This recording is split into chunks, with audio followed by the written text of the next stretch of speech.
আসসালামু আলাইকুম। আশা করি সকলে ভালো আছেন। আমার ভাই ব্রাদার যে যেখান থেকে ভিডিও দেখতেছেন সবাইকে ধন্যবাদ। আল্লাহ রাস্তায় 3 দিনের সফরে গেছিলাম, আসার পরে আজকে প্রথম ভিডিও।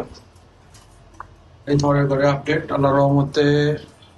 উপরে ওই জোড়াটা আর এই যে মাকড়াটা এটা ডিম লেট করে দিছিল। 11টা বাদে বাকি সবার ডিম ফুটছে আলহামদুলিল্লাহ।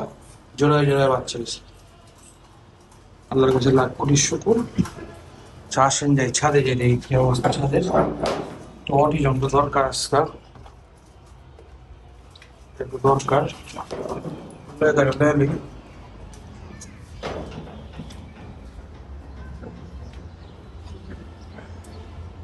তো ছাদের অবস্থা নরগুলা ছাড়া আজকা, মাদিগুলা বন্ধ।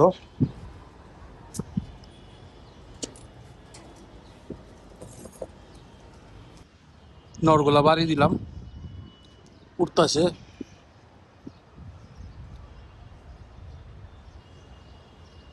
আর আজকে কয়টা নর লক করছি, 8টার মতো নর লক করছি। কারণ এই যে এখানে কয়েকটা নর,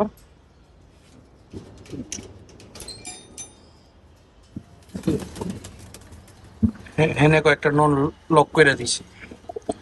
লক করার কারণ হইলো এগুলো হইলো বেশিরভাগই কান্নি পড়ে আছে।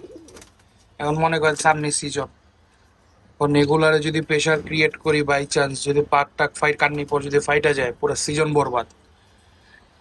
মোটামুটি কোনটার মাত্র বাইরেছে, কোনটার অল্প একটু বাকি। 7-10 দিন বন্ধ রাখলে পুরো সমান সমান হয়ে যাব, তখন আবার এক লগে সেটা বাড়ি দিব। আর 2-3টা কবুতর আছে, এগুলো পর কাটা, কারণ এগুলো থরের কবুতর। এই দাপ্পিটা মূলত আমার থরের কবুতরের দাপ্পি, কারণ আলাদা করে রেখে দিচ্ছি, কারণ প্রতিদিন ছাড়ুম এক লগে, নেডি বাইরে গেলে আরেক বেচাল, লেগে আলাদা করে এগুলো ছেড়ে দিচ্ছি। যাই হোক, আর এগুলোর একটু পট্টর সব সেট হয়ে গেছে গা।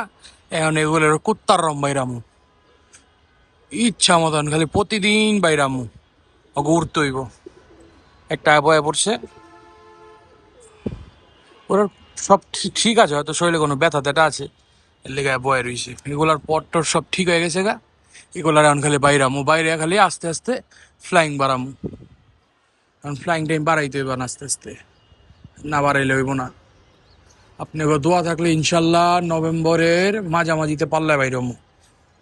মাঝামাঝিতে বলতে 16-17 তারিখের দিকে। হাতে আছে 1.5 মাস, আর এই 1.5 মাসের মধ্যে কবুতরের লাইন করতে হইব। আর এদিকে হইলো মাদিগুলা, মাদিগুলার সাথে খাওয়ান লন দিয়ে আহি, খাওয়ান দিয়ে আবার আইতেছে আপনার লগে দেখা করবার। এই তো কবুতর ঢোকানো শেষ, মাদিগো খাবার দিয়ে দিছি, ফার্স্টে দান দিছি। 1 তারিখেতে ডান স্টার্ট দিছি। 1 তারিখেতে আমি তো ছিলাম না, আমি ছিলাম সফরে। ভাইয়া আমার বড় ভাই দান স্টার্ট দিছে 1 তারিখেতে, এখন ধান চলতেছে। আর এই ধান, আর এরা ধান খাইতেছে, আর মাদিগো ধান খাওয়া শেষ, আবার মিক্স খাওয়ারতেছে। এই যে ধান,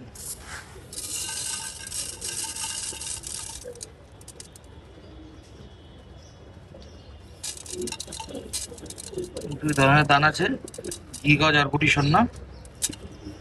আর এই যে মিক্স খাবারটা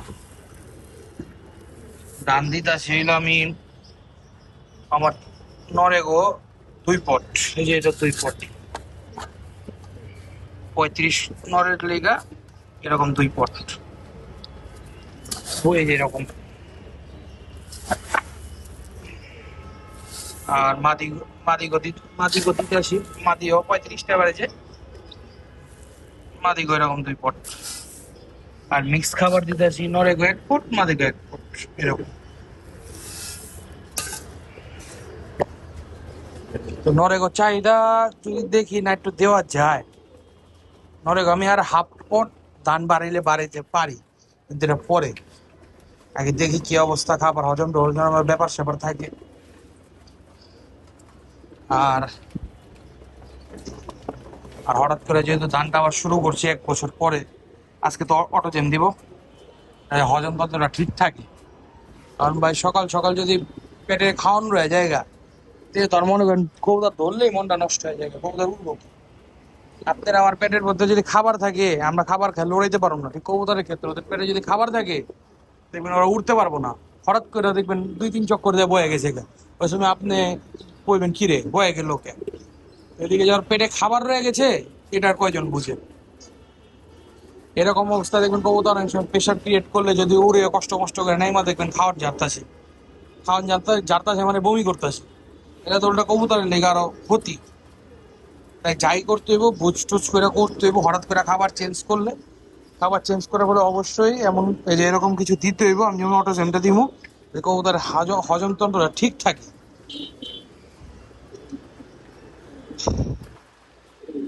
আর সবাই দোয়া রেখেন, চ্যানেলটা লগে থাকেন। ফেসবুকে দেখলে পেজটারে ফলো দিন, ইউটিউবে দেখলে চ্যানেলটারে সাবস্ক্রাইব করেন।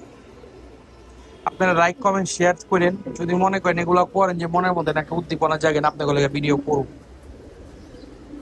তো ভালো লাগে যে না, আমার ভাই ব্রাদার আছে যারা চ্যানেলের লগে আছে, পেজের লগে আছে, তারা আমার ভিডিওগুলো পছন্দ করে, এই জন্য তারা লাইক দেয়, কমেন্ট করে, বা ফলো দেয়, বা সাবস্ক্রাইব করে।